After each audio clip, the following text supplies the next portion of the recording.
नमस्ते दोस्तों, मैं अंकित पाठक आज की अपनी नई कक्षा में आप सभी का स्वागत करता हूं।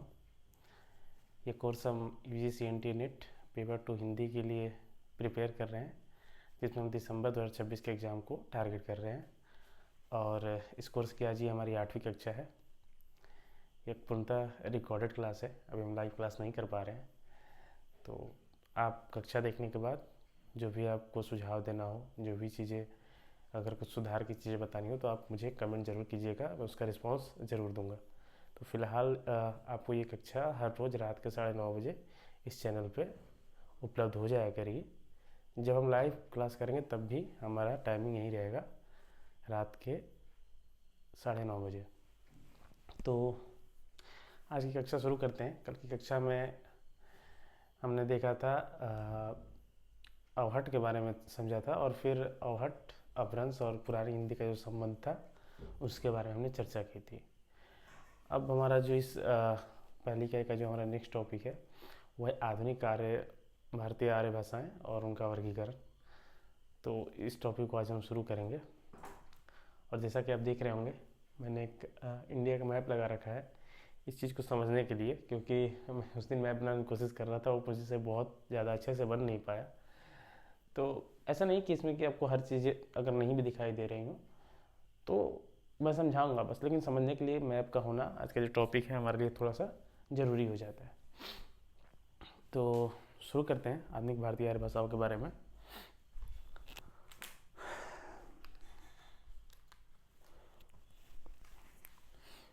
इसमें आप F1G करके टॉपिक बना लेना, आधुनिक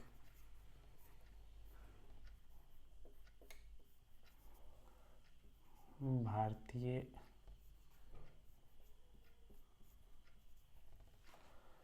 आर्य भाषाएं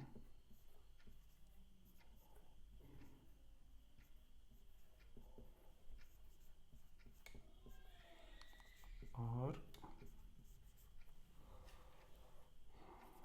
उनका वर्गीकरण।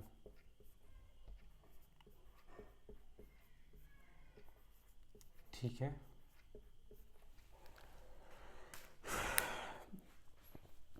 देखो आधुनिक भारतीय आर्य भाषाएं, पहले हम एक थोड़ा सा पीछे आते हैं इस कंसेप्ट को समझने के लिए कि हमें इसमें पढ़ना क्या है। हमने देखा था कि भाषा के बारे में चर्चा की थी और 10 भाषा परिवार थे।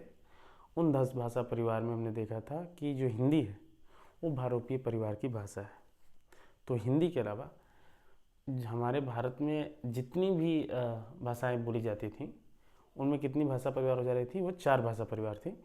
तो हमने उसके बारे में पढ़ा था, भारोपीय या भारतीय आर्य भाषा भी, उसको आर्य भाषाएं भी कहते हैं। भारोपीय, फिर द्रविड़ भाषा परिवार, फिर ऑस्ट्रिक, फिर तिब्बत वर्मी। इन 4 भाषा परिवारों की भाषाएं हमारे भारत में बोली जाती हैं। लेकिन हमारा कंसर्न हिंदी से था, तो हिंदी भारोपीय भाषा परिवार के अंतर्गत आती है। तो फिर भारोपीय परिवार को हमने पढ़ना शुरू किया था, और भारोपीय परिवार की जो सबसे प्राचीन, मतलब आर्य भाषा में सबसे प्राचीन जो है वो संस्कृत है।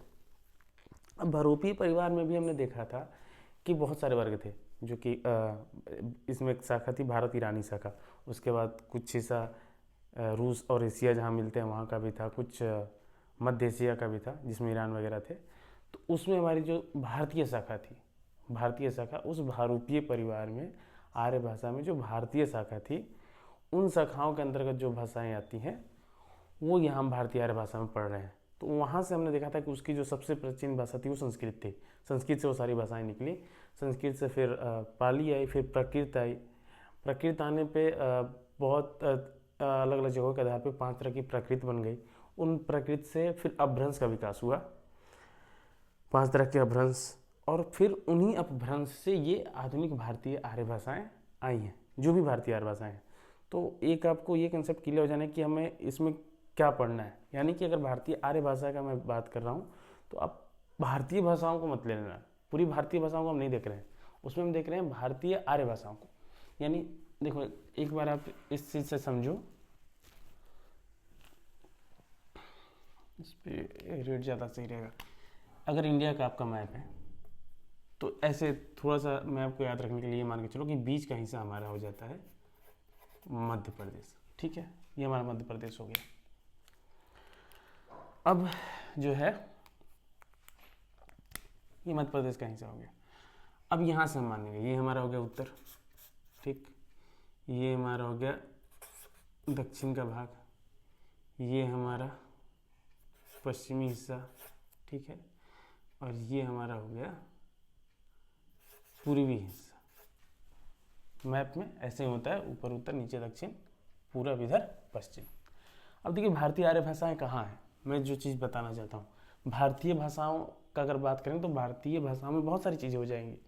जो हमारी साउथ की भाषाएं हैं, ठीक है, जो इधर मणिपुरी, मिजोरम, ये भी भाषाएं जितनी भी हैं ये भी इसमें शामिल होंगी। तो भारतीय भाषाओं में तो वो भी आ जाएंगी, जो द्रविड़ भाषा परिवार की हैं, जो तिब्बत वर्मी परिवार की हैं, जो ऑस्ट्रिक परिवार की हैं, वो भी आ जाएंगी। लेकिन हमें पढ़ना है आर्य भाषाओं की, यानी कि कौन सा हिस्सा। तो देखो ये जो हमारा हिस्सा है दक्षिण का, तो ये आप जानते हो कि ये जो पूरा हिस्सा है, ये यहाँ से लेके ये आपका पूरा हिस्सा यहाँ तक, ये तो पूरा ही अलग ऐसे कर दो। तो ये कौन सी भाषा परिवार है, ये आप जानते हो, ये द्रविड़ है। यहाँ क्या है, द्रविड़। कौन सा, तो मतलब आंध्र प्रदेश, तमिलनाडु, केरला, कर्नाटका, तेलंगाना, ये जो पूरा हिस्सा यहाँ तो द्रविड़ भाषा परिवार है। तो यहाँ की भाषा के बारे में हमें अभी नहीं देखना है, चूँकि हम भारतीय आर्य भाषा पढ़ना है, हम आर्य भाषा के परिवारों को पढ़ना, आर्य भाषा परिवार में जो भाषा है उनके बारे में पढ़ना है। तो ये हिस्सा तो नहीं है। उसके बाद हमने देखा था कि जो हमारा ये हिस्सा था चाइना, ये चीन हो गया, तिब्बत और चाइना, तिब्बत पे चूँकि चाइना अपना दावा करता है तो चीन तिब्बत कह लो, और ये हमारा हो गया वर्मा, जिसको अब म्यांमार बोलते हैं। तो तिब्बत वर्मी या चीनी तिब्बत भाषा परिवार जो भी है ये, तो इसमें कौन कौन सी आती थी, तो इसमें हमारा हिस्सा था कि इन दोनों के बीच में, यानी कि तिब्बत और वर्मा के बीच में जो हिस्सा हमारा पड़ रहा है ना, तो यहाँ चीनी तिब्बती वर्मा परिवार की भाषाएं बोली जाती हैं। तो यहाँ हमारा कौन कौन सा भाषा हो गया, अगर आप यहाँ से शुरू करो, ये सिक्किम वाला, ये जो हिस्सा है सिक्किम वाला, ठीक है, फिर ये पूरा भूटान, ये अरुणाचल, ईटानगर, ऐसे करके ये हिस्सा, इधर नागालैंड, इधर मणिपुर, मिजोरम, ठीक है, ये त्रिपुरा, अगरतला, यहाँ तक कि ये हिस्सा जो है ना, ये पूरा ये भाग, इसमें हमारी क्या है, तो तिब्बती वर्मी भाषाएं हैं। ऐसा नहीं कि मतलब देखो, ऐसा नहीं कि हिंदी बोलने वाले आंध्रा में नहीं है, या हिंदी बोलने वाले अरुणाचल में नहीं है, हिंदी बोलने वाले अरुणाचल में भी है, लेकिन हम पढ़ रहे हैं आर्य भाषा परिवार के बारे में। तो कौन सा हिस्सा ज़्यादातर कौन सी भाषाएं किस हिस्से में बोली जा रही हैं, उसके आधार पे हम इस चीज़ को समझेंगे। तो ठीक है, तो ये तो हिस्सा हो गया हमारा लगभग ये पूरा हिस्सा, ऐसे ये पूरा बना दो, इधर का हिस्सा, इसमें हमारा हो गया चीनी तिब्बती वर्मी भाषा परिवार वाले भाषाएं हैं। उसके बाद ये जो मेघालय बचा, इधर हमने देखा था कि खासी वाले जो थे, खासी भाषा, तो ये हमारा ऑस्ट्रिक भाषा परिवार था। यानी ये लगभग हिस्सा इधर से हमारा चीनी तिब्बत वर्मी और ऑस्ट्रिक में आ गया, द्रविड़ वाला ये हिस्सा हो गया। तो भारतीय आर्य भाषाओं का क्षेत्र कौन सा बचा, ये वाला हिस्सा, ठीक है, ये पूरा हिस्सा जो आप देख रहे हो ना, ये जो पूरा हिस्सा है, ये इसको मैं साथ में रेड से भी कर देता हूँ, एक मोटा मोटी आपको समझ आ जाएगा कि हमें पढ़ना है किस क्षेत्र की भाषाओं को, ठीक है। ये वाला हमारा जो ये पूरा हिस्सा, ये सब यहाँ से लेके जो मैंने रेड में लगभग घेरा ना, लगभग इतनी जगह हमारी भारतीय आर्य भाषा है। तो भारतीय आर्य भाषाएं में एक भाषा हिंदी है, तो हिंदी को चूँकि पढ़ना है हमें, लेकिन हिंदी के साथ साथ ऐसा नहीं है कि अपभ्रंश से केवल हिंदी ही विकसित हुई। जो 5 तरह के अपभ्रंश थे उसके साथ अलग अलग क्षेत्रों में अलग अलग भाषाएं भी विकसित हुई। हिंदी भी अपनी विकसित हुई, लेकिन अलग अलग क्षेत्रों में अलग अलग भाषाएं, चूँकि जो अपभ्रंश था ये आर्य भाषाओं का जो चला रहा था संस्कृत से, उसी का हिस्सा था। तो उस अपभ्रंश से अलग अलग क्षेत्रों में अलग अलग भाषाएं भी विकसित हुई। अब उन्हीं भाषाओं के बारे में पढ़ना है। जैसे हमारा ये हिस्सा हो गया, इधर पंजाब हो गया, कश्मीर हो गया, ठीक है, इधर हिमाचल हो गया, तो इधर पंजाबी, सिंधी, ये सब भाषाएं वो विकसित हो रही थी। राजस्थान में राजस्थानी, गुजरात में गुजराती, महाराष्ट्र में मराठी, फिर इधर छत्तीसगढ़ में आपका बघेली वगैरह, उड़ीसा में उड़िया, ठीक है, वेस्ट बंगाल में बांग्ला भाषा, नेपाल में नेपाली, इधर उत्तराखंड में पहाड़ी भाषाएं। तो ये जो जितनी भाषाएं थी ना, ये अपभ्रंश के साथ विकसित हो रही थी। तो इन क्षेत्रों में जो जो भाषाएं हमारी बनी, भारतीय आर्य भाषाएं, उन्हीं के बारे में पढ़ना है, उनका वर्गीकरण कैसे कैसे किया गया, ये चीज़ हमें पढ़नी है। तो एक चीज़ तो आप क्लियर कर लो, इसमें एक पॉइंट बना लो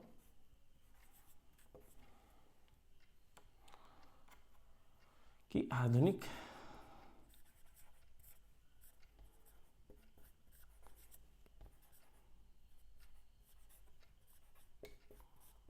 भारतीय आर्य भाषाओं का विकास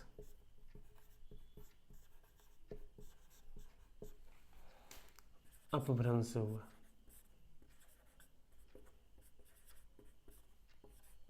यानी वहीं जो 5 तरह के अपभ्रंश थे, और एक इसका बहुत अच्छा विश्लेषण भोलानाथ तिवारी ने किया है, उसको हम देखेंगे भी कौन कौन से अपभ्रंश से कैसे कैसे कौन सी भारतीय आर्य भाषाएं बनी, तो उनका विकास अपभ्रंश से हुआ। अच्छा, एक चीज़ और, ये जो भारतीय आर्य भाषा है, जो मैं भारतीय आर्य भाषा बार बार लगा रहा हूँ, तो भारतीय आर्य भाषाएं ऐसा नहीं थी कि केवल भारत में ही थी, ये भी चीज़ है। ये तो मतलब भारत के सामने देख लिया, इसके अलावा देखो भारतीय आर्य भाषाएं, भारतीय आर्य भाषाएं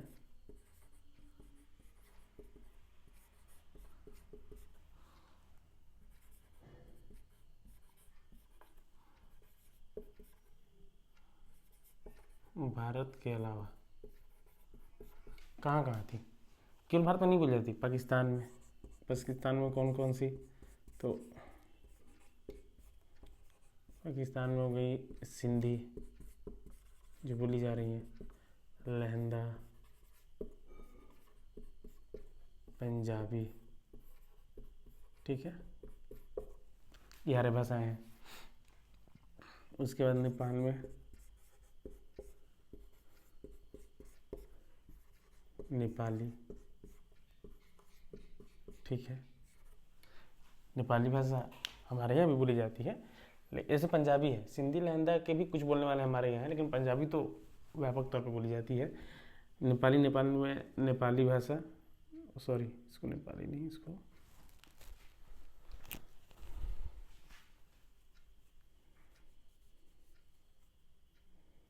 हमारे यहाँ सिक्किम में भी नेपाली भाषा बोली जाती है। तो ऐसा नहीं कि बस नेपाल में बोली जा रही है, तो नेपाल में नेपाली, इसके अलावा श्रीलंका में सिंहली, उनके में से सबसे बड़ी भाषा तमिल है, द्रविड़ भाषा परिवार की, लेकिन उसके अलावा सिंहली भी बोली जाती है, ये भी हमारी आर्य भाषा में आती है। उसके बाद बांग्लादेश, वहाँ पे बांग्ला, वहाँ की तो राजकीय भाषा ही है। इसके अलावा हमारा फिजी हो गया, सुरीनाम, त्रिनिदाद, मॉरिशस, ये सब ये अलग अलग कंट्री है जहाँ आर्य भाषाएं बोली जाती हैं। तो फिर मैं आपको एक बार दिलाना चाहता हूँ कि हम उन आर्य भाषाओं को पढ़ेंगे जो भारत में बोली जाती हैं। हमें सारी आर्य भाषाओं के ऊपर नहीं जाना है।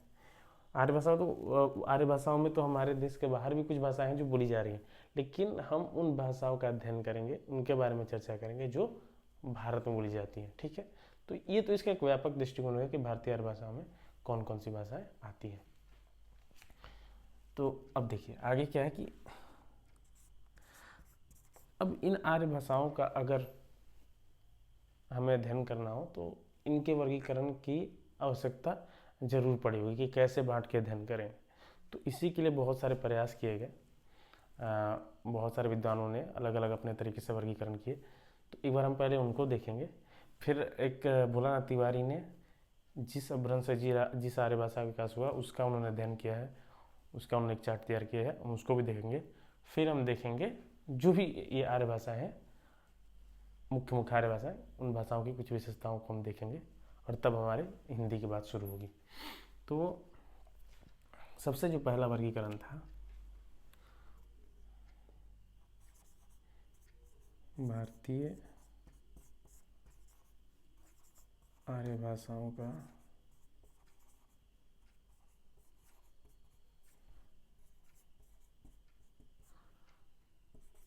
पहला वर्गीकरण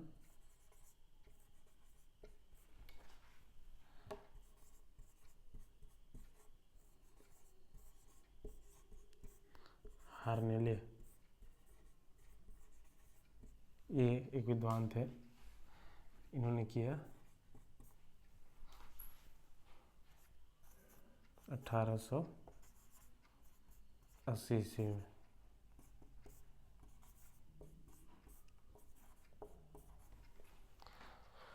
पहला वर्गीकरण, पहला प्रयास हार्नेले ने किया है 1880 ईस्वी में। तो एक बार हम उनके वर्गीकरण को देखते हैं।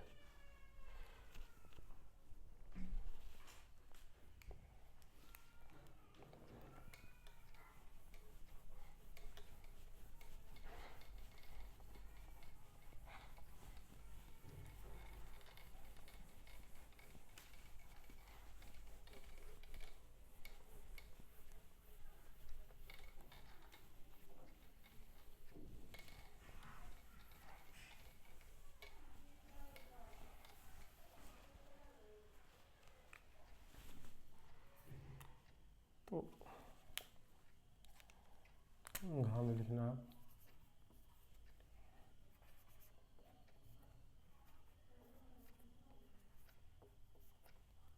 हार्नेले का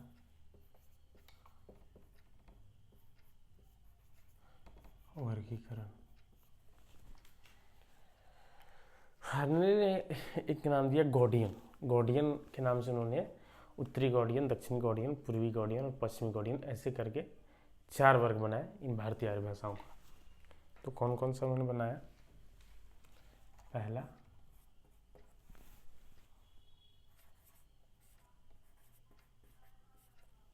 पूर्वी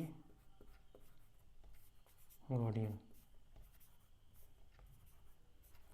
इसमें कौन कौन सी भाषा थी? पूर्वी हिंदी,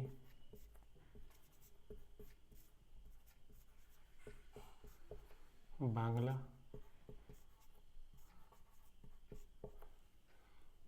उड़िया, असमिया। अभी इनको मैप पे देखेंगे तो आपको और चीज़ें क्लियर होंगी। फिर उन्होंने बताया दूसरा पश्चिमी गौड़ियन।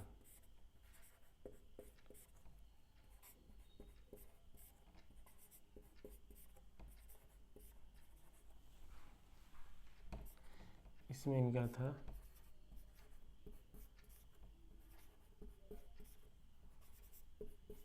पश्चिमी हिंदी,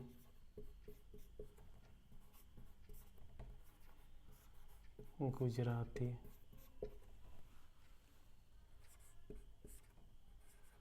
राजस्थानी,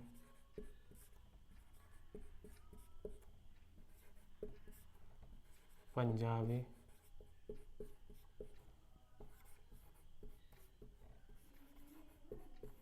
और सिंधी। ठीक है। फिर इनका तीसरा इन्होंने नामकरण किया उत्तरी गौड़ियन।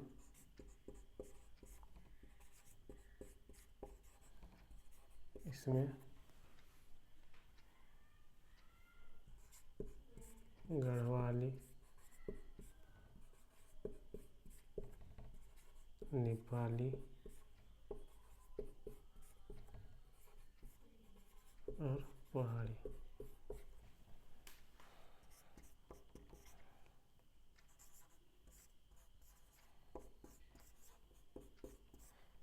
दक्षिणी गौड़ियन,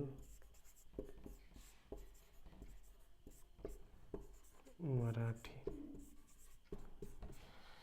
उत्तरी गौड़ियन में 1 मिनट,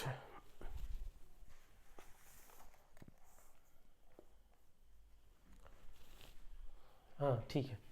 देखिए इन्होंने क्या किया, गॉडियन नाम दिया। तो हार्नेले का वर्गीकरण याद रखना है, इन्होंने एक गॉडियन नाम लगाया है। तो इससे आप वर्गीकरण कर सकते हो। कभी अगर परीक्षा में पूछा कि पूर्वी गॉडियन, पश्चिमी गॉडियन, उत्तरी गॉडियन और दक्षिणी गॉडियन, इन 4 वर्गों में भारतीय आर्य भाषा को किसने बांटा, तो हार्नेल ने बांटा है। तो इन्होंने क्या किया, पूर्वी, पश्चिमी, उत्तरी, दक्षिण। पूर्वी पूर्वी हमारा कहाँ था, पूर्वी हिंदी, बांग्ला, उड़िया, असमिया। तो अब इधर देखो आप, पूर्वी हिंदी जो थी, पूर्वी हिंदी में कौन कौन सी भाषाएं आती हैं, तो अवधी, बघेली, छत्तीसगढ़ी, ये सब जो भाषाएं हैं। अभी अब पूर्वी हिंदी हमारा आगे आएगा, पूर्वी हिंदी में कौन कौन सी है, पश्चिमी हिंदी में कौन कौन सी है। तो ये हिस्सा उत्तर प्रदेश और छत्तीसगढ़, ठीक है, ये हमारा हो गया। इन्होंने इसका नाम दिया पूर्वी गौड़ियन। तो अगर मैप के हिसाब से इधर देखोगे और थोड़ा बहुत ये बिहार, झारखंड, ये वाला भी सारा हिस्सा आ जाएगा। तो पूरब का साइड का ये हिस्सा इन्होंने ले लिया पूर्वी गौड़ियन। बांग्ला को भी, ठीक है, बांग्ला यहाँ वेस्ट बंगाल है तो इधर का हिस्सा। उसके बाद उड़ीसा यहाँ है, ठीक है। आप देख भी सकते हो, इंडिया का मैप लेके साथ में अगर पढ़ोगे तो और आपको अच्छा समझ में आएगा। यहाँ तो छोटा मैप को नहीं दिख रहा होगा, लेकिन ये हमारा उड़ीसा का हिस्सा है, तो ये उड़िया। और यहाँ पे आसाम, तो यहाँ असमिया, यानी कि लगभग लगभग ये हिस्सा इन्होंने ले लिया पूर्वी गौड़ियन में। पश्चिमी गौड़ियन में अब उत्तर प्रदेश का जो ये हिस्सा है ना, ये जहाँ पे ब्रज का क्षेत्र है, मथुरा का क्षेत्र है, ये सब हिस्सा, ये इसमें पश्चिमी हिंदी इधर बोली जाती है। तो ये हिस्सा इन्होंने ले लिया। राजस्थानी, ये गुजराती, ठीक है। फिर ये पंजाब का भी हिस्सा, पंजाब वाला ये हिस्सा, समझ रहे हो, ये पूरा। और सिंधी, क्योंकि उस समय तो ऐसा तो नहीं था कि पाकिस्तान अलग था, भारत में ही था, तो सिंधी भी जो पाकिस्तान में ये हिस्सा बोली जाती थी। मतलब ये पूरा हिस्सा, ये पश्चिम वाला, क्योंकि ये पश्चिम है, तो ये पूरा हिस्सा इन्होंने लिख दिया पश्चिमी गौड़ियन में। फिर उन्होंने किया उत्तरी गौड़ियन में गढ़वाली, नेपाली, पहाड़ी। तो इधर की जो भाषाएं थी ना, नेपाल का ये नेपाली हो, कैसे यहाँ पे हमारा हो जाता है सिक्किम, तो यहाँ भी नेपाली बोली जाती है, तो ये पूरा। और इधर उत्तराखंड और इन सब हिस्सों में, हिमाचल प्रदेश में जो पहाड़ी बोली जाती है, तो ये पूरा उत्तर में ये हिस्सा, इस हिस्से को इन्होंने कर दिया उत्तरी गौड़ियन में गढ़वाली, नेपाली, पहाड़ी। और दक्षिणी गौड़ियन में नीचे बस एक हमारा कौन सा बचा, महाराष्ट्र बचा, क्योंकि यहाँ तक तो ये इन्होंने पूरी गौड़ियन में माना है ना, बघेली, छत्तीसगढ़, ये पूर्वी हिंदी का हिस्सा, पूरा हिस्सा, ये उड़ीसा का हिस्सा। तो ये जो हमारा महाराष्ट्र हुआ, इसको मैं थोड़ा सा बड़ा कर देता हूँ, क्योंकि ये तो अलग वर्ग हमेशा रहेगा मराठी। तो यहाँ मराठी, ये मराठी वाला हिस्सा हमेशा ये दक्षिणी में ही आएगा लगभग सारे विद्वानों का। तो ये दक्षिण में हो गया, दक्षिणी गौड़ियन में इन्होंने मराठी को रखा। तो ये था हार्नेले का वर्गीकरण, ठीक है। मैप की सहायता से आप आराम से याद कर सकते हो, जिस दिशा में जो राज्य है उनके हिसाब से अनुमान लगा के आप इस चार्ट को याद कर सकते हो, बहुत ज़्यादा मुश्किल नहीं है। तो इसको याद रखना है। पूर्वी गौड़ियन में पूर्वी पर आया तो पूर्वी हिंदी तो होगा ही। फिर पूरब में हमारा कौन सा हिस्सा है, बंगाल हो गया तो बांग्ला, उड़ीसा का उड़िया, असम का असमिया, ठीक है, ये 4 भाषा है। पश्चिमी गौड़ियन में पश्चिमी हिंदी, यहाँ से उत्तर प्रदेश का वेस्ट का हिस्सा ये पूरा, और ये हरियाणा का भी, ठीक है। तो ये पश्चिमी हिंदी, राजस्थानी, गुजराती, पंजाब का पंजाबी और सिंधी, ये होगा किसमें, पश्चिमी गौड़ियन में। उसके बाद हमारा आता है उत्तरी गौड़ियन। उत्तरी गौड़ियन में ये पहाड़ और नेपाली वाला हिस्सा, गढ़वाली, नेपाली, पहाड़ी, ये पूरा हिस्सा हो गया उत्तरी गौड़ियन में। और दक्षिणी गौड़ियन में दक्षिण भाग में, मैप के दक्षिण में क्या हमारा है, मराठी। दक्षिण में ये पूरे स्टेट है, लेकिन इधर तो पूरी द्रविड़ भाषा है। तो अगर हम इस मैप को ना थोड़ा सा ऐसे देखना पड़ेगा कि आप इतना एज्यूम करो, जो मैंने रेड से किया है ना, इतना ही एज्यूम करो। तो ये हो गया पूरब का हिस्सा, ये उत्तर का हिस्सा, ये पश्चिम, और दक्षिण में तो बस इतना ही पड़ रहा है। तो ये तो मराठी हमारा हो गया दक्षिणी गौड़ियन। तो ये हो गया हार्नेले का वर्गीकरण। इसके बाद अगला वर्गीकरण आता है सर जॉर्ज ग्रियर्सन का। इन्होंने इनके 10 साल बाद 1890 में भारतीय आर्य भाषाओं का वर्गीकरण किया। तो अगला हम देखेंगे ग्रियर्सन।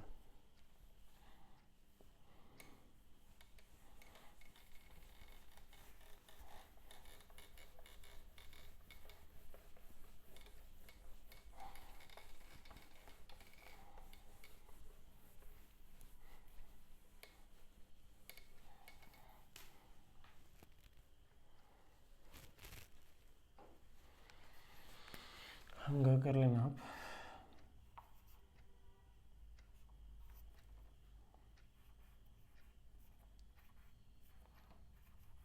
Sir George Grierson.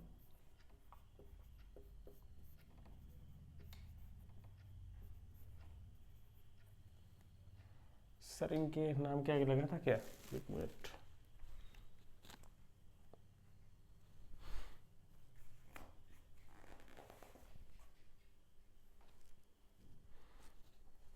उसका मुझे डाउट है तो यहाँ पर रहने दो, देखेंगे इसको। जॉर्ज ग्रियर्सन, अभी जॉर्ज ग्रियर्सन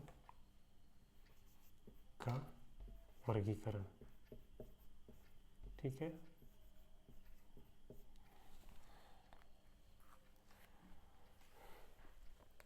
इनका वर्गीकरण आता है 1890 में। 1890 ईस्वी में भारतीय भाषा सर्वेक्षण,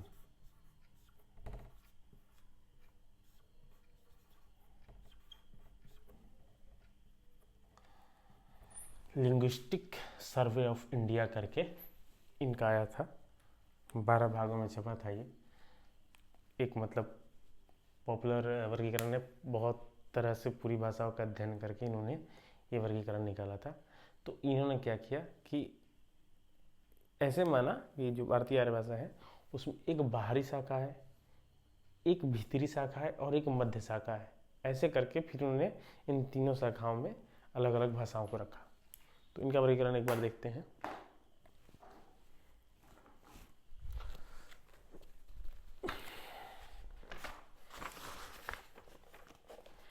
इनका वर्गीकरण क्या था? पहले इन्होंने रखा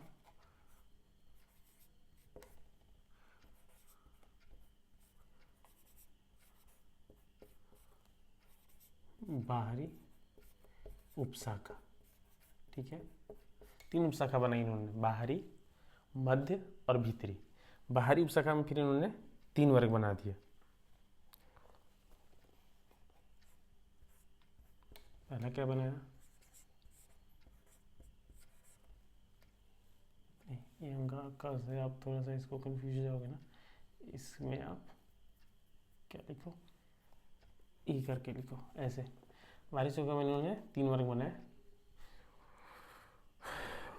उत्तर पश्चिमी समुदाय,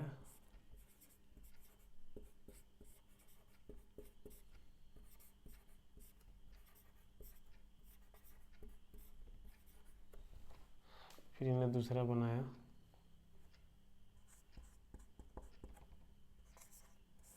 दक्षिणी समुदाय,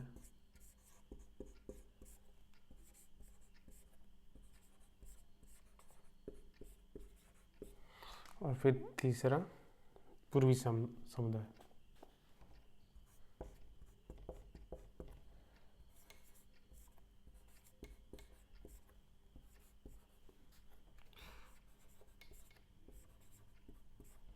ठीक है, ऐसे इन्होंने 3 वर्ग बना दिए। अब उत्तरी पश्चिमी समुदाय में इन्होंने क्या किसको रखा? लहंदा और सिंधी को, ठीक। दक्षिणी समुदाय में रखा इन्होंने मराठी को,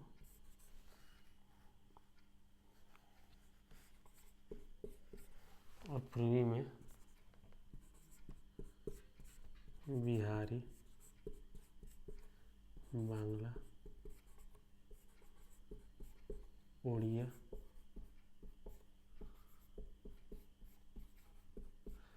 और असमिया। तो देखो इन्होंने क्या किया, बाहरी उपशाखा में बना दिया। एक्चुअली इन्होंने, इनका जो मध्य उपशाखा था ना, वो था ये पूर्वी हिंदी, यानी कि पूर्वी हिंदी ये हिस्सा है, ठीक है। ये जो उत्तर प्रदेश आप देख रहे हो ना, पूर्वी हिंदी का क्षेत्र लगभग यही है। ये जो अवधि हो गया, ये थोड़ा सा, ये छत्तीसगढ़ का भी हिस्सा ले लो, बघेली, अवधि, बघेली, ऐसे करके ना छत्तीसगढ़, ये सब जो आती है ना पूर्वी हिंदी। तो इन्होंने इसको मान लिया कि ये मध्य हो गई, ये मध्य हिस्सा हो गया भारतीय आर्य भाषा का। तो अब देखो बाहरी किसको इन्होंने माना, बाहरी माना इन्होंने उत्तर पश्चिमी समुदाय, उत्तर और पश्चिमी, ठीक है। तो लहंदा सिंधी, लहंदा सिंधी कौन सा हो गया हमारा, ये हिस्सा हो गया ना, जो लहंदा सिंधी भारत में बोलने वाला कम है, ये पाकिस्तान वाले हिस्से इसमें बोले जाते हैं, तो इधर वाला हिस्सा हो गया, ठीक है। दक्षिणी में इन्होंने किसको माना कि मराठी, मतलब ये क्या कह रहे हैं कि ये तो भाई एकदम मध्य हो गया ना, तो एकदम से ये बाहरी चीज़ें हैं, बाहरी उपशाखा है, सबसे बाहर की है मराठी, ये सबसे नीचे, ठीक है।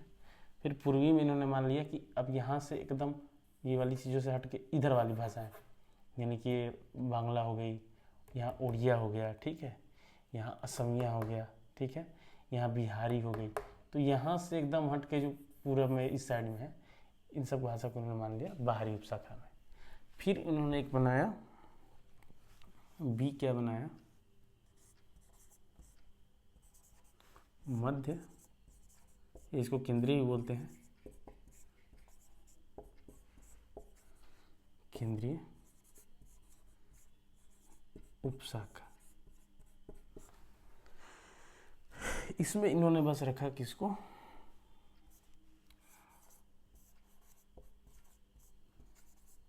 पूर्वी हिंदी को, ठीक है। इसमें बस इन्होंने पूर्वी हिंदी को रखा। ये जो पूर्वी हिंदी है ये मध्य वाला हिस्सा, ये यूपी में भी इधर का मतलब, पश्चिम का हिस्सा मतलब जो ये सब भाषा है लखनऊ के आसपास का, और ये छत्तीसगढ़ी थोड़ा, ये जो है ना इन्होंने इसको मान लिया कि ये पूर्वी हिंदी है, और ये मध्य उपशाखा उन्होंने बना दिया। एक उपशाखा इन्होंने बनाया भीतरी उपशाखा,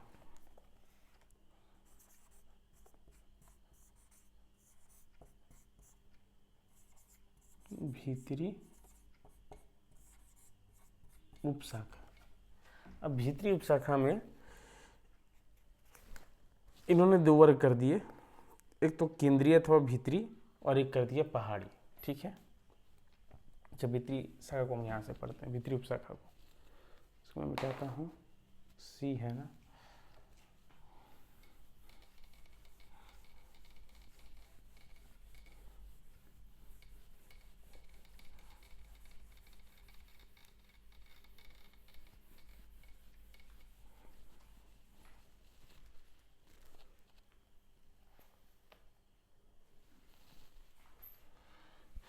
सी,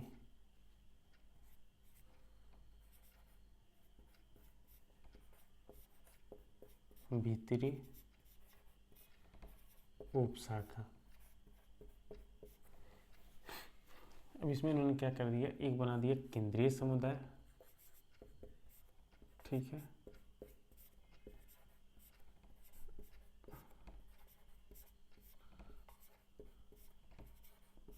और एक बनाया पहाड़ी समुदाय। तो केंद्रीय समुदाय में इन्होंने कौन कौन सी भाषाओं को रखा,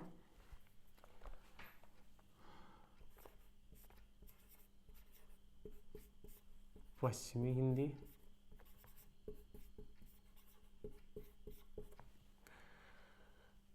पंजाबी,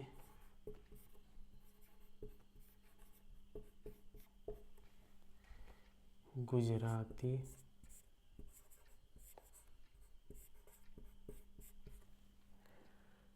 भीली,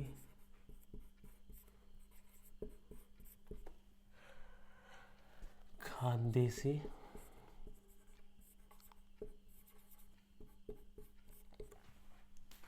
और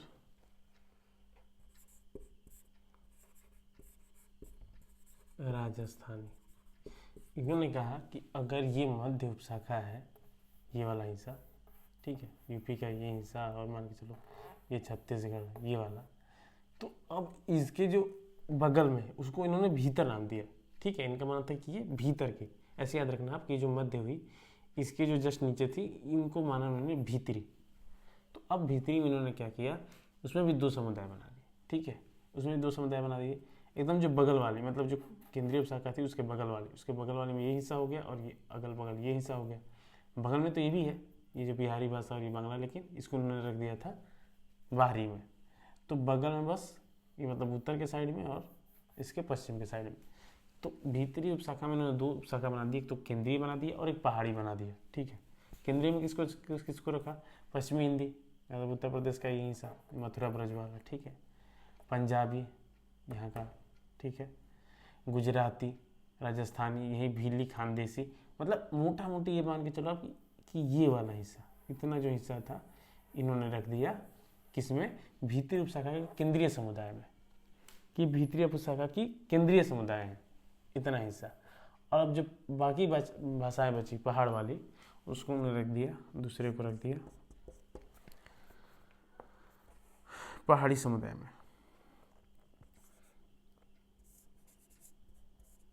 पहाड़ी समुदाय, इसको भी 3 भाग में इन्होंने बांट दिया।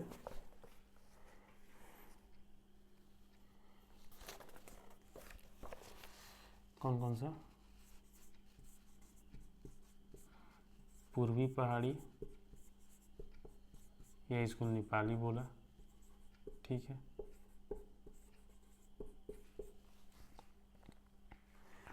मध्य या केंद्रीय पहाड़ी बोला दूसरा।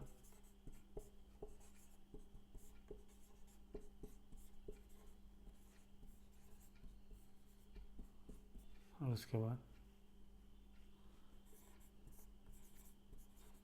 पश्चिमी पहाड़ी।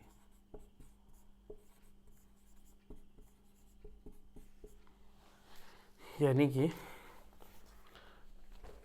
अगर अब आप देखो, ये हमने देख लिया ना कि मध्य हो गया, ये हमारा इन्होंने क्या मान लिया, बाहरी में मान लिया, बाहरी उपशाखा।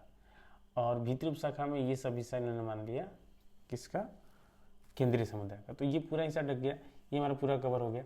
तो ये जो बचा ना नेपाल और ये उत्तराखंड, ये पूरा हिमाचल प्रदेश, ये सब जहाँ पहाड़ी भाषाएं बोली जाती हैं, तो इसमें इन्होंने बोल दिया कि एकदम पूरब हो गया नेपाल वाला, तो इधर नेपाली हो गया, और इधर मध्य का हिस्सा हो गया, और इधर पश्चिमी पहाड़ी, इधर साइड का जम्मू कश्मीर और हिमाचल का हिस्सा हो गया। तो ऐसे करके इन्होंने इतने वर्ग बनाए। तो इन्होंने क्या क्या वर्गीकरण में कैसे किया, पहले इन्होंने कर दिया बाहरी उपशाखा, फिर किया एक मध्य या केंद्रीय उपशाखा, और फिर किया भीतरी उपशाखा। पहले तो ये 3 भाग बना दिए सारी भारतीय भाषाओं के।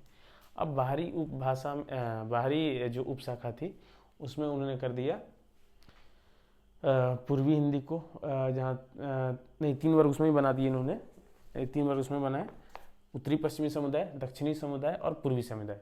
उत्तर पश्चिमी समुदाय में इन्होंने बना दिया 2 भाषा को रखा, लहंदा और सिंधी को, ठीक है। इधर का पाकिस्तान साइड का हिस्सा याद रखो, लहंदा सिंधी बोलने वाले ज़्यादा वहीं हैं, तो वो हिस्सा आप याद रखो, ठीक है।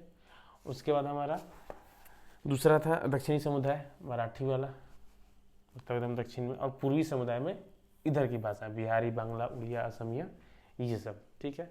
फिर उन्होंने कर दिया कि मध्य या केंद्रीय उपशाखा, उसमें उन्होंने रखा ये पूर्वी हिंदी का हिस्सा पूरा, ठीक है, अवधी, बघेली, छत्तीसगढ़ी, ये वाला, ठीक है। ये हो गया उनका मध्य या केंद्रीय। उसके बाद उन्होंने बनाया भीतरी उपशाखा, उसमें भी दो भाग कर दिए उसके, कि केंद्रीय होगा, एक पहाड़ी होगा, ठीक है। तो केंद्रीय में उन्होंने लगभग जो पश्चिमी गौडियन का पढ़े थे ना, उनका हानले का, वो सारी भाषाएं हैं।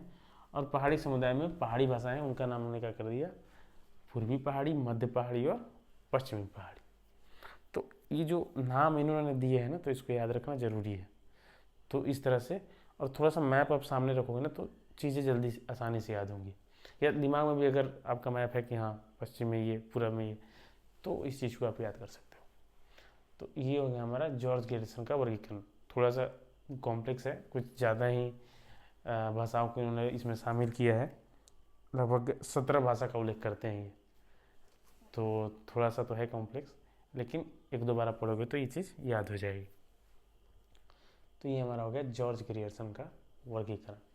अब इसके बाद हमारा आता है सुनीति कुमार चटर्जी, ये भी एक प्रसिद्ध भाषाविद थे बंगाल के। तो इन्होंने भी भाषाओं पर बहुत अध्ययन किया और उनका भी वर्गीकरण आता है। तो उनका वर्गीकरण हम देखते हैं।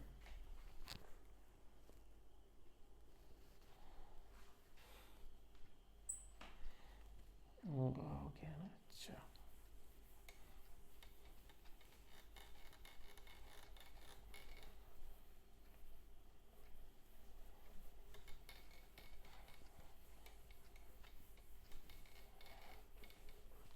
तो जो सुनीति कुमार चटर्जी थे, उन्होंने ये कहा कि नहीं, ये जो है ग्रियर्सन की जो वर्गीकरण है, इसमें बहुत सारी खामियां हैं और फिर उन्होंने अपने तरीके से भारतीय आर्य भाषाओं का वर्गीकरण किया। तो अब देखेंगे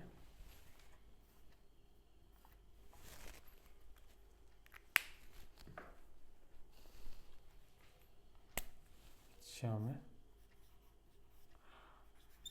डॉक्टर सुनीति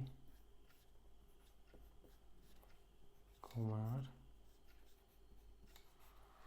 चटर्जी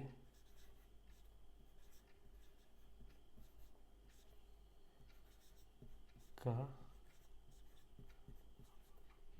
वर्गीकरण कि इन्होंने किस तरह से इन भारतीय आर्य भाषाओं का वर्गीकरण किया। तो इन्होंने ना दिशाओं के नाम के आधार पे पहले 5 वर्ग बना दिए, उत्तरी, दक्षिणी, पूर्वी, पश्चिमी और एक मध्य के लिए मध्य देशीय, यानी कि 5 नाम। तो उत्तर के लिए उन्होंने जो संस्कृत शब्द आता है उदीच्य, दक्षिण के लिए दक्षिणात्य कर दिया, पूर्व के लिए प्राच्य कर दिया और पश्चिम के लिए प्रतीच्य। ऐसे करके इन्होंने 4 और प्लस में मध्य वाली 5 शाखा में, पहले 5 शाखा में भाषाओं को बांटा, फिर उसमें सारी जो भाषाएं उनको शामिल किए। तो इन्होंने पहला क्या किया, पहला इन्होंने देखो ये ऐसे करके ऐसे बनाना, ये इनका था उदीच्य, उदीच्य ऐसे हिंदी में इसको उत्तरी कहोगे, उन्होंने उदीच्य नाम दिया था, उत्तरी। इसमें कौन कौन सी भाषा को उन्होंने रखा,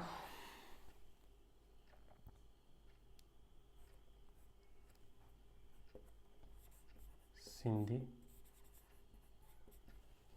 और इनका जो वर्गीकरण है ना, ये बहुत हद तक प्रमाणिक माना जाता है और इसको ही लगभग स्वीकार कर लिया गया हर लोग के द्वारा। इसमें थोड़ा सा धीरेन्द्र वर्मा ने थोड़ा सा सुधार किया, 1-2 जो कमी थी, और फिर वही वर्गीकरण लगभग सब लोग के द्वारा मान्य है।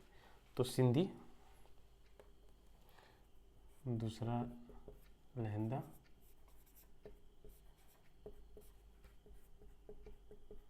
और तीसरा पंजाबी। ठीक है, उदीच्य में रखा। फिर प्रतीच्य, प्रतीच्य यानी कि पश्चिमी में इन्होंने रखा गुजराती और राजस्थानी को।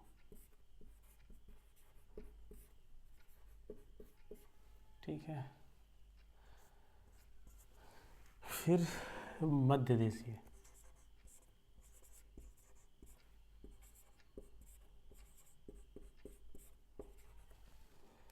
देशीय में इन्होंने रखा बस एक ही रखी भाषा, पश्चिमी हिंदी।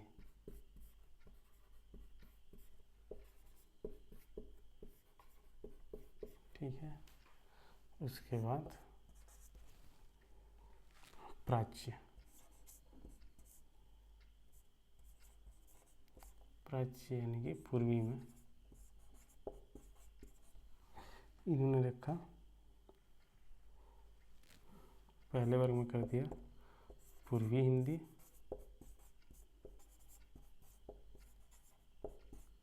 एंड मागधी। ठीक है, फिर वहीं पूर्वी में बिहारी,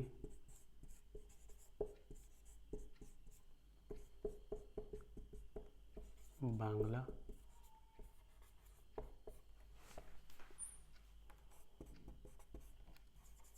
उड़िया,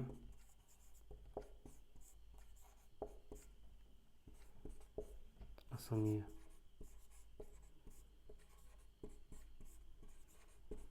ठीक है, ये 5 भाषा मैंने प्राच्य में कर दी। और लास्ट हमारा जो था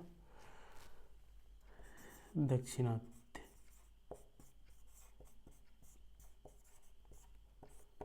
दक्षिणी, इसमें इन्होंने कर दिया मराठी को। तो ये चीज़ तो आप कॉमन देख रहे होंगे कि दक्षिणात या दक्षिणी ऐसे करके जो भी वर्ग था ना उसमें मराठी थी, क्योंकि देखो भारतीय आर्य भाषा में सबसे नीचे यही हिस्सा हमारा आ रहा है, तो ये तो लगभग सब में कॉमन है। तो ये हो गया हमारा सुनीति कुमार चटर्जी का वर्ग। इन्होंने कितनी भाषाओं को शामिल किया? 1 2 3 4 5 6 7 9 10 11 12 भाषाओं को शामिल किया और ग्रेजुएशन ने 17 का। तो देखो इन्होंने भी काफ़ी अध्ययन करके ये वर्गीकरण किया और बिल्कुल ही आसानी से समझ में आने वाला वर्गीकरण है। उदिच उत्तरी में आप ये देख लो, ये हिस्सा सिंधी लहंदा पंजाबी, ठीक है, ये ऊपर का हिस्सा सिंधी लहंदा पंजाबी, यही सिंधी लहंदा इधर पाकिस्तान वाला क्षेत्र, पंजाबी यहाँ पंजाब वाला क्षेत्र हो गया, ठीक है। थोड़ा बहुत यहाँ जम्मू कश्मीर में भी सिंधी वगैरह बोली जाती है, तो यहाँ भी, तो ये सब हो गया। इन्होंने उदिच उत्तरी में रख दिया। प्रतीच्य पश्चिमी भारत का हिस्सा राजस्थान गुजरात, ठीक है। उसके बाद मध्य देशीय में पश्चिमी हिंदी, इन्होंने मध्य देशीय जो इनकी थी ना ग्रेजुएशन की मध्य की या केंद्रीय उपशाखा, उसमें इन्होंने रखा था पूर्वी वाले को, इन्होंने किसको रखा? पश्चिमी हिंदी को, यानी कि ये हरियाणा से सटा हुआ और ये यूपी का जो ये सब हिस्सा है पश्चिमी यूपी का हिस्सा, इसको इन्होंने रखा मध्य देशीय में, ठीक। फिर इनके प्राच्य पूर्वी को रखा, पूर्वी में किस किस को रखा? तो पूर्वी हिंदी बिहारी, ये पूरब के जितने भी हिस्से थे इसमें बोली जाने वाली भारतीय आर्य भाषा है, बंगला उड़िया सामिया सारी। दक्षिणी में इन्होंने मराठी को रखा।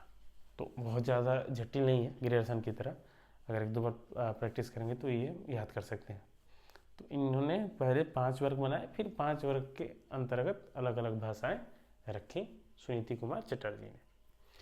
अब इसमें बस थोड़ा बहुत सुधार करके धीरेन्द्र वर्मा ने अपना वर्गीकरण किया, उनका वर्गीकरण हमें देखना है। तो लगभग इन्होंने एक मानक कर दिया, जो थोड़ी बहुत कमी थी वो धीरेन्द्र वर्मा ने एक वर्गीकरण किया और वहीं लगभग प्रमाणिक वर्गीकरण एक्सेप्ट कर ली गई है।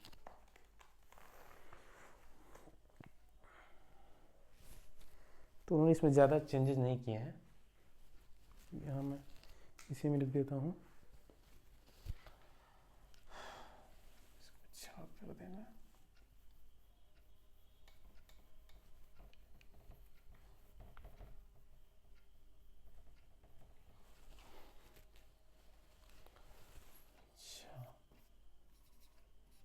डॉक्टर धीरेन्द्र वर्मा का वर्गीकरण, इनका क्या वर्गीकरण रहा?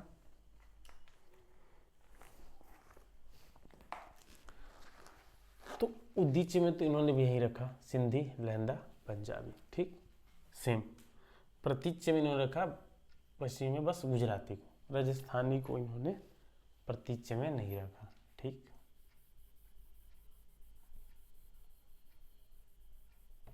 बस गुजराती रह गई। मध्य देशीय में इन्होंने क्या किया, कुछ प्राच्य से और कुछ प्रतीच्य से ऐसे, लेकिन मध्य देशीय जो था ना इसकी संख्या इन्होंने बढ़ा दी। क्या किसकी शुरू रखा? पश्चिमी हिंदी तो थी ही, इसके बाद इन्हें जो राजस्थानी यहाँ से हटाई थी वो यहाँ शामिल कर दी, ठीक है, राजस्थानी। फिर इन्होंने इधर से ले लिया 2 और, पूर्वी हिंदी और बिहारी को, पूर्वी हिंदी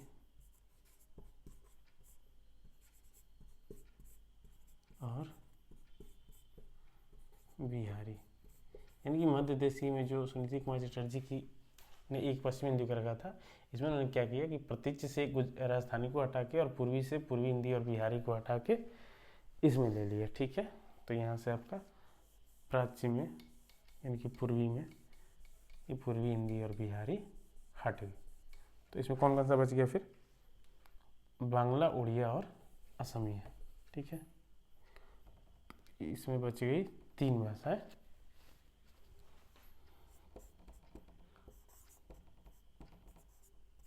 बांग्ला उड़िया और असमिया, और दक्षिणात्य में तो दक्षिणी थी, मराठी ही थी। तो थोड़ा बहुत जो सुनीति कुमार चटर्जी था उसमें भी बस उन्होंने क्या किया कि मध्य देशीय की भाषा की संख्या इनमें बढ़ गई, एक भाषा उन्होंने प्रतीच्य से ले ली और 2 भाषाएं ले ली प्राच्य से, और बाकी चीज़ें वही रहने थी। तो ये हमारा धीरेन्द्र वर्मा का वर्गीकरण हो गया। इसके आधार पर भी आप मैप के आधार पर भी इसको देख सकते हैं। तो ये हमारा धीरेन्द्र वर्मा का वर्गीकरण हो गया और लगभग लगभग अभी यहीं एक सामान्य मान्यता में इस वर्गीकरण को स्वीकार कर लिया गया है। इसके बाद एक वर्गीकरण हमारा आता है हरदेव बाहरी का। ठीक है, उन्होंने जो हिंदी वर्ग, वो लगभग हमें हिंदी का जब हम पढ़ेंगे ना तो उन्हीं के वर्गीकरण से जो हिंदी वर्ग उन्होंने बनाया उसी के आधार पर हम अध्ययन करेंगे। तो एक वर्गीकरण और हम देखते हैं हरदेव बाहरी का। फिर इसके बाद हमारा भूलन अतिवारी का, जो अपभ्रंश आधारित उन्होंने वर्गीकरण किया कि किस अपभ्रंश से किस भारतीय आर्य भाषा का वर्गीकरण हुआ, उसको देखेंगे। और फिर बारी बारी से सारी भारतीय आर्य भाषाओं के बारे में पढ़ेंगे, उनकी विशेषताएं थोड़ी बहुत देखेंगे। तो अब हमारा अगला वर्गीकरण आता है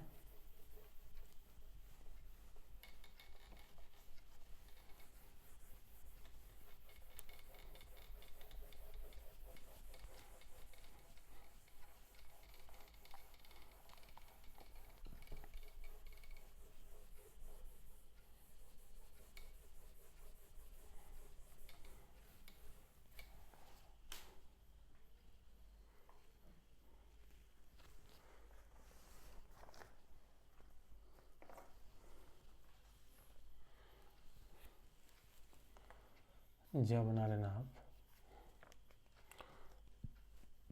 हरदेव बाहरी का।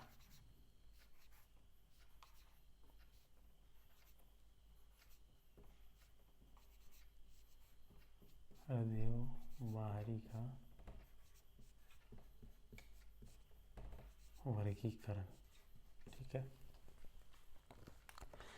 इन्होंने 3 वर्ग बनाए कि एक हिंदी वर्ग, एक हिंदीतर, मतलब हिंदी से ही थोड़ा बहुत जुड़ा हुआ है लेकिन हिंदी से थोड़ा सा इतर है, थोड़ी सी हटके उसकी विशेषताएं, तो हिंदीतर वर्ग कर दिया। और एक वर्ग कर दिया अहिंदी, यानी कि इन्होंने हिंदी के आधार पे भाषा का वर्गीकरण किया कि हिंदी में जो भारतीय आर्य भाषाएं हैं वो एक जो हिंदी से थोड़ी बहुत मिलती जुलती लेकिन हिंदी से इतर है उनको रखा, और एक रखा कि जिनमें जो हिंदी से बिल्कुल ही अलग है। तो बहुत ही एक स्पष्ट तरीका वर्गीकरण के इन्होंने हिंदी भाषा को आधार बना के। तो कभी ये भी पूछ सकता है कि हिंदी भाषा को आधार बना के भारतीय आर्य भाषाओं का वर्गीकरण किसने किया है, तो हरदेव बाहरी ने किया है। तो इनके 3 वर्ग हो जाते हैं। पहला हिंदी वर्ग,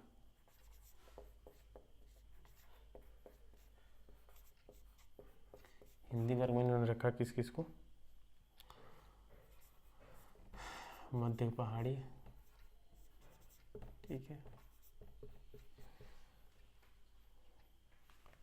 उसके बाद पूर्वी हिंदी,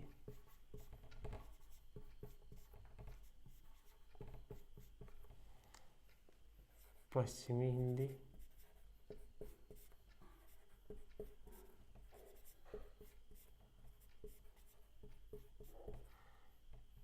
राजस्थानी,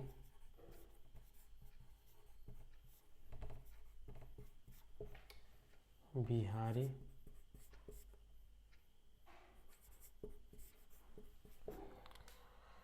यानी बिहारी हिंदी 5, 1 2 3 4 5। हाँ, तो ये सारी इन्होंने रख दिया हिंदी वर्ग में कि लगभग हिंदी से मिलती जुलती हैं और हिंदी के तरीके बोली जाती हैं जितनी भी। जब हम हिंदी का भाषा पढ़ेंगे तो उसमें तो आएंगे पूर्वी हिंदी, पश्चिमी हिंदी, राजस्थानी, बिहारी और पहाड़ी, ऐसे करके इन्होंने मध्य पहाड़ी नाम दिया है। तो हिंदी भाषा का अभी वर्गीकरण जब हम पढ़ेंगे ना, हिंदी भाषा का वर्गीकरण कि उसमें कौन कौन सी उसकी उपभाषाएं हो जाती हैं, तो यही 5 हैं। तो यही हरदेव बाहरी ने इसको हिंदी वर्ग बोल दिया। ठीक, उसमें हमारा जो हिंदी भाषा की उपभाषाएं पढ़ेंगे ना तो उसमें आती है पहाड़ी, पूर्वी हिंदी, पश्चिमी हिंदी, राजस्थानी और बिहारी, यही है 5। तो बस पहाड़ी का नाम इन्होंने मध्य पहाड़ी कर दिया। दूसरा वर्ग इन्होंने बनाया हिंदीतर, कि हिंदी से थोड़ी इतर, ठीक है, थोड़ी अलग, तो हो गई उत्तरी नेपाली,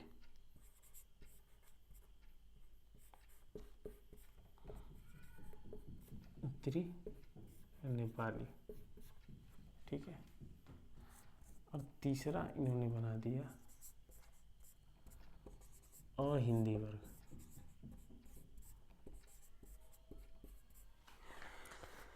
हिंदी वर्ग में इन्होंने 3 उपवर्ग कर दिए, कौन कौन से, तो पश्चिमी,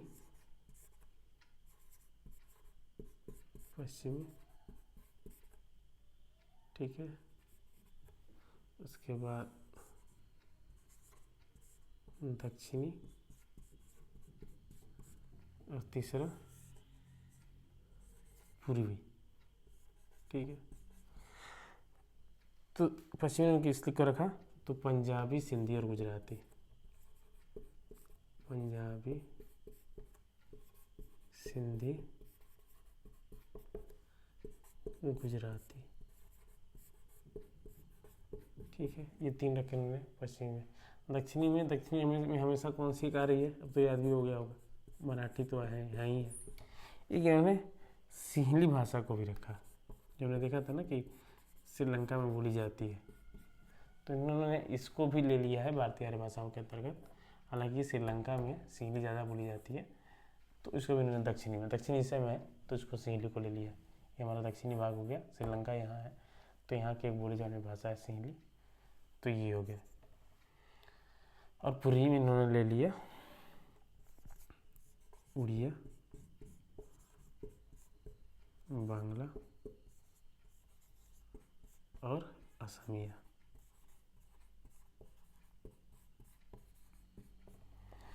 तो इनका जो पूरा वर्गीकरण था ना, ये बिल्कुल ही हिंदी भाषा को आधार मान के इन्होंने किया कि हिंदी से, तो वैसे भी देखोगे ना तो ये सब इनकी मान्यता अलग अलग भाषाओं के रूप में है, इनकी अपनी अपनी अलग लिपि है, उसमें ये लिखी बोली जाती हैं, तो इन सबको इन्होंने बिल्कुल ही अहिंदी कर दिया।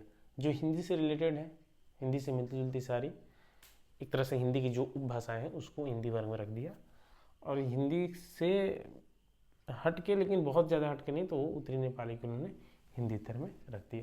तो ये था हमारा हरदेव पहाड़ी का वर्गीकरण। अब एक वर्गीकरण हमारा और है भोलानाथ तिवारी का, जिसको कि हम कल देखेंगे, कि वो भी वर्गीकरण इंपॉर्टेंट है। इसलिए इंपॉर्टेंट है कि उन्होंने अपभ्रंश के आधार पर भारतीय आर्य भाषाओं का वर्गीकरण किया कि किस अपभ्रंश से कौन कौन से भारतीय आर्य भाषाएं, आधुनिक भारतीय आर्य भाषा निकली है। तो हमारा एक लास्ट वर्गीकरण होगा, और उसके बाद हम जो भी ये बार बार देख रहे हैं ना, पंजाबी, सिंधी, मराठी, बांग्ला, उड़िया, असमिया, इन आर्य भाषाओं के थोड़ा बहुत हर आर्य भाषा के बारे में पढ़ेंगे, क्योंकि हमारे ये टॉपिक ही है भारतीय आर्य भाषा और उनका, आधुनिक भारतीय आर्य भाषा और उनका वर्गीकरण। तो उन भाषाओं के बारे में थोड़ा बहुत देखेंगे कल की क्लास में। तो आज के लिए इतना ही रहने देते हैं। अगर आपकी क्लास अच्छी लगी हो तो इस वीडियो को ज़रूर शेयर कीजिएगा और चैनल को सब्सक्राइब करिएगा, क्योंकि सब्सक्रिप्शन बढ़ने पे अगर सब्सक्राइबर बढ़ेंगे तो मैं लाइव क्लास ले पाऊँगा। तो चैनल को प्लीज़ सब्सक्राइब कीजिएगा, और कक्षा में रोज़ आइए, नियमित रूप से आइए। अभी लाइव नहीं हो पा रही हैं, लाइव भी होगी तो कक्षा 9:30 से होगी, और क्लास आपको अपलोडेड क्लास भी 9:30 से मिल जाएगी। तो क्लास रोज़ किया करिए। नेट परीक्षा आराम से कर लेंगे, नेट से मिलती जुलती जो भी परीक्षा है उसको आप आराम से क्लियर कर पाएंगे। बस इस कोर्स के साथ जुड़े रहिए। तो चलिए फिर कल मिलते हैं, तब तक आप और अपनों का ज़रूर ख्याल रखिए। धन्यवाद।